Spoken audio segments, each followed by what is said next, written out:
Piga kitu!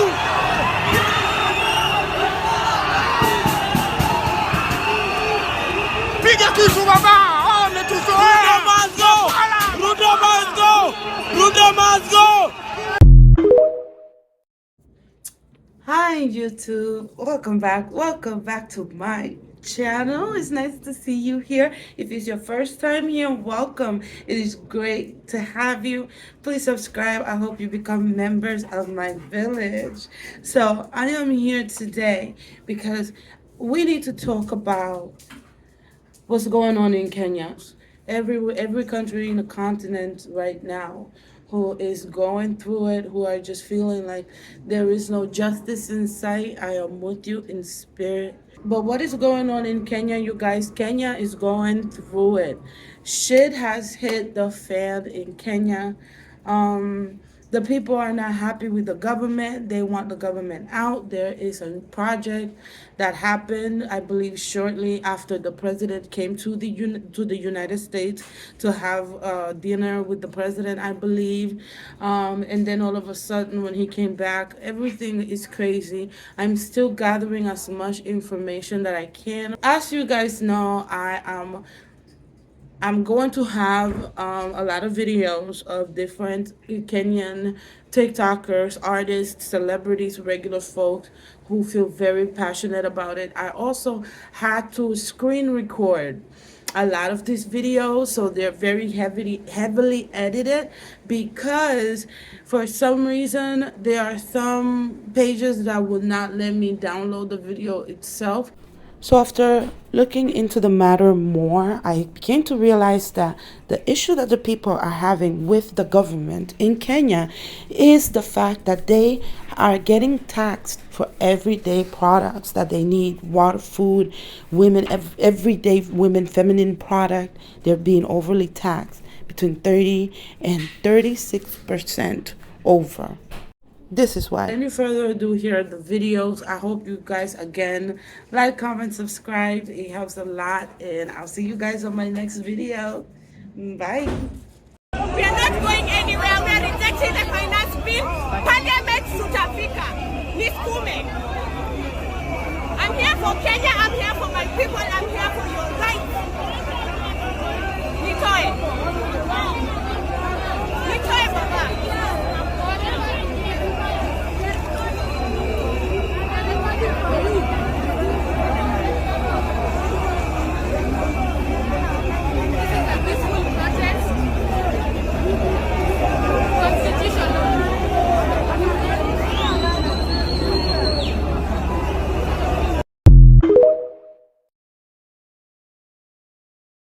This week, Kenya is revolting, and we're calling upon all people of goodwill, lovers of freedom and justice, to stand with the people of Kenya. Kenyans in the diaspora, stand with our brothers and sisters on the ground who are putting their bodies on the line to rail against this government that has decided to gamble with our futures, that has decided that it is more important to please the IMF and World Bank than to put food on the tables of Kenyan people.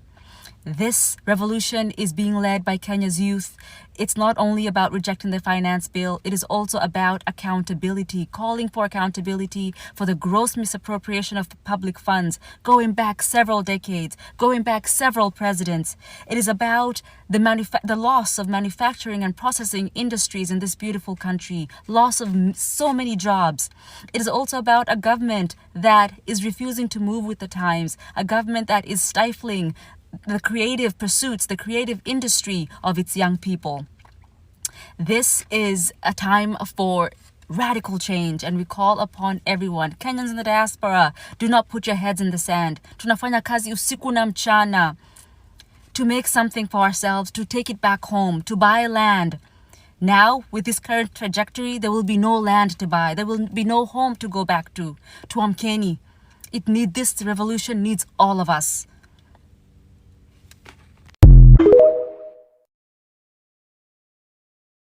Hi, my name is Mercy. I'm an activist and I'm not feeling too well today. I'm feeling extra espresso, but that's not going to stop me. So we're going to talk about Kenya. Kenya is currently going through the early stages of a revolution. as they should be. They're seeking liberation from their government. And I'm going to tag the creator down below that brought my attention to this. Definitely go check them out. They have a lot of content on Congo, and I'm sure they're going to have more content on Kenya as the revolution develops. And it's good to know how we can help any country in their revolution. So definitely check them out. And if you can, interact with this video, because I'm currently shadow banned, and it would be a lot of help if you clicked all the buttons off to the side. Hi everyone, and I hope hamtani judge juu ya venye nimevaa na kuja tu kuongea sense. So now I'm pretty sure kila mtu ameona hiyo 7-day protest thing. I'm so proud of you guys. You don't even understand, like hiyo tutaongea after maandamano hii bill haijapasiwa, you get, after imekuwa rejected, yeah. Anyways, so for the past few days I've been thinking a lot about the church.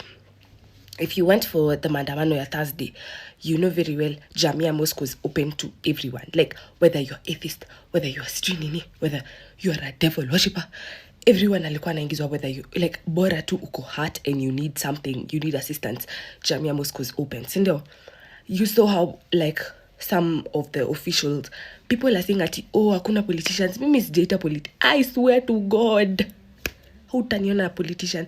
Nakwambia hata wenye wananitafuta, thank you so much for being in support of me or us or rather kila mtu, but afadhali I'll just have to decline. I'll have to decline because hakuna politician nimeongea naye. The last person I talked to, yeye ni wa health. Yeye ndo alikufanya usiumie na usidedi last time, yeah? But the church walifunga milango. You close the doors, na ikifika time ya politicians kuongea, Dakwira, go to church. Even if you've not gone to church since COVID, enda church kesho. Na nakwambia ukiona politician, you know there's no way. Kwani kwa hiyo Bible imeandikwa only when you have power ndo utasaidika. Yani, you literally close the doors, ukaacha watu wakiwa hapo nje, they are suffering, watu wameanguka, wengine wameumia. People were literally, mtu amevunjika mkono na I'm not gonna target the church, but you guys know which church I'm talking about. Let that not recur. Msidanganywe. Heri uombe huu.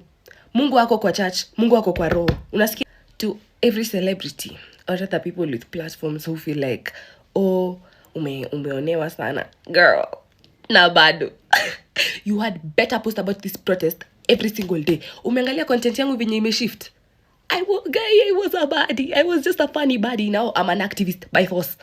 Na utageuka pia wewe. To the ones who have like talked about this and will continue to talk about this, because mimi nakwambia, sitanyamazishwa. To everyone who's continuing to talk about this, keep up with the good work. We see you, we appreciate you. Keep educating. Kwanza guy, Mushiri Mike, thank you. Beg you, okay? He literally translated the whole thing, guys. When you know na translate in Kisi, like this time hakuna ukabila. It's us now, we are one, okay? I'm so sorry I said stuff about millennials. I meant the ones in bunge, okay? The ones in bunge. Hakuna hapa separation. Sisi wote tuko united pamoja juu. We are gonna suffer together by force.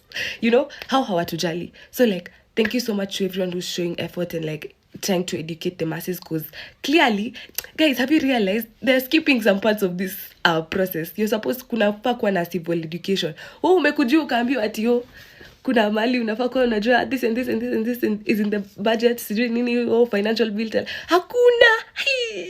Dakwira, we have taken it upon ourselves.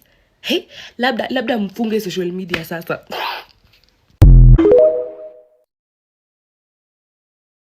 What happens if the finance bill of 2024 fails to pass? That is, if MPs vote to reject the bill, what will be the impact? Some people have had the misconception that the government will shut down or will be unable to spend more money after the lapse of the current financial year on June 30th.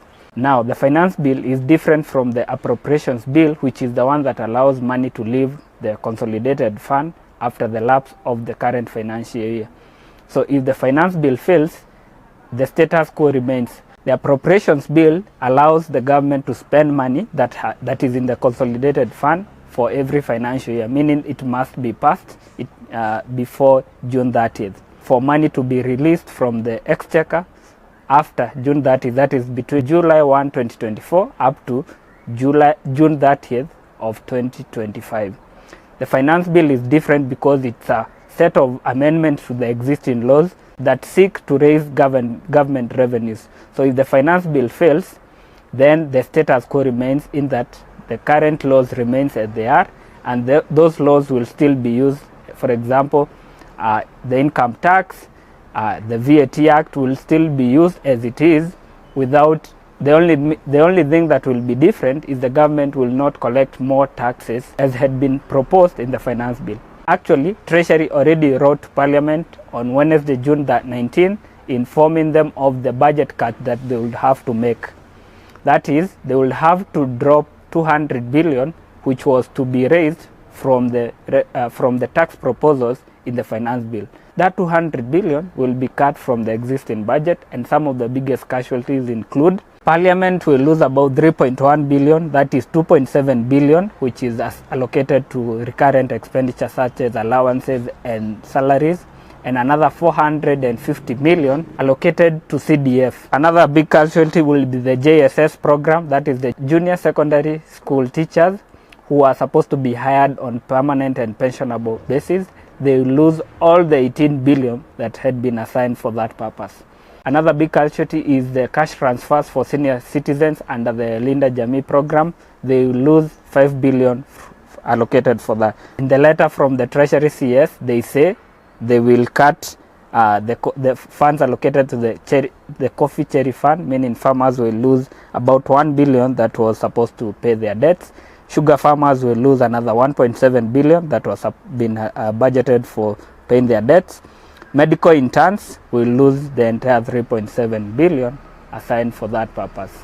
Many other offices, about 40 offices, will lose their budgets according to the letter submitted by Treasury CS Professor Njuguna Ndung'u. Click on the link provided to learn more.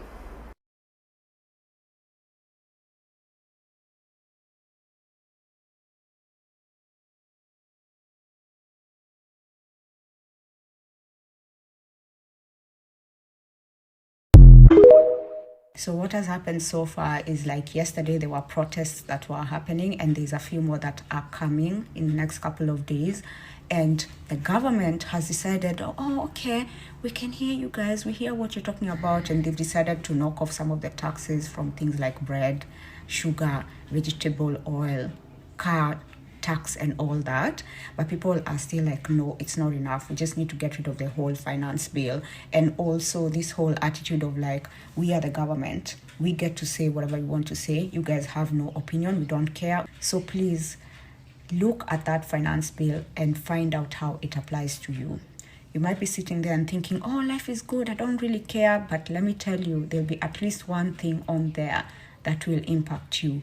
And as soon as you find out and get that information, start talking about it amongst yourselves. And also, if you're on social media and you're active, can you reshare and repost some of the information posts and reels that people are putting out there just to educate, just so that we can raise awareness.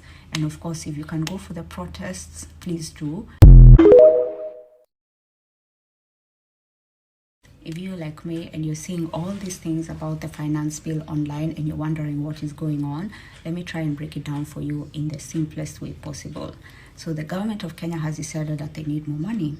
And what better way to get money than to increase the taxes? Some of the things they've touched on is everyday commodities like bread, sugar, sanitary pads, motorcycle imports, and things like that.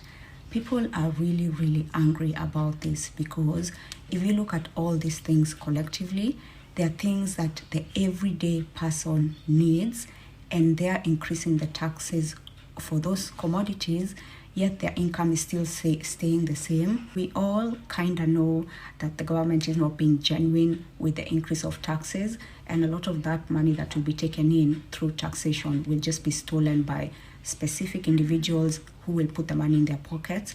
So people are like, nah, you guys cannot get this low to the extent of wanting to tax everyday commodities just so that you can have more money in your pockets. People are mad, and they decided to protest about it because the hell.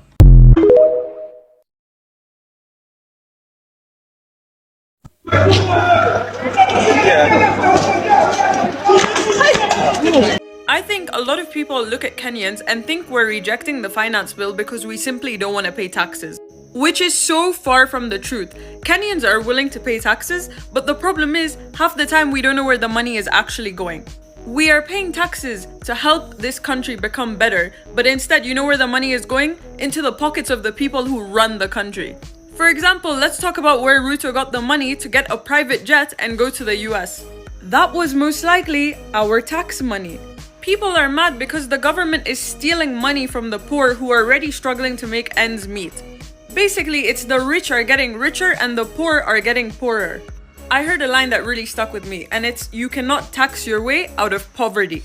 And the thing is, most people are starting to realize that silence is compliance. If we stay quiet about this now, they're gonna steal more money from us later on. We can't tolerate this shit anymore. So let me get this straight. President Ruto of Kenya is now passing or has made a resolution for a new bill that will tax the citizens of Kenya up to 36% tax increase for the IMF. And on the day this bill was being read in Kenyan Congress, in Kenyan Parliament, members of the US Congress were in Kenyan Parliament when it was being read. This comes after President Ruto was given a White House dinner, a state dinner in the United States by Joe Biden.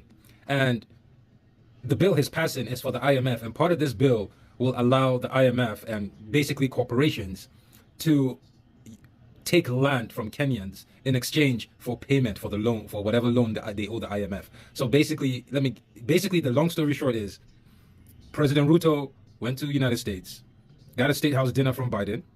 Right after that, goes back home, puts in a bill that will tax Kenyan citizens up to 36%, up to a 36% tax increase to pay back IMF, which, besides the increase, they also can appropriate land that belongs to the Kenyan people. Am I getting this right? Like, is this what is going on? Am I getting this right? There's an ongoing protest in Kenya, and if you're like me, you're probably wondering what is going on. Let me help you understand it. So, the government wants to generate more money, but the way they want to go about it is by increasing taxes on basic commodities like bread, sugar, sanitary pads, medicines, and other things. This, of course, made the people in Kenya really angry, saying these are basic commodities. If you keep increasing the taxes on these items, how would we survive?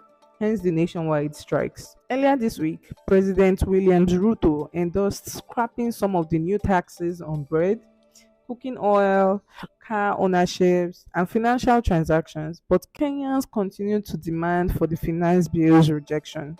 The government has tried stopping these protests with force, using tear gas, water cannons, and bullets. Over 200 arrests have been made and one person killed. Still, Kenyans continue to say no to this bill and yes to a fairer system for everyone. There you have it. If you found this helpful, like, follow, share.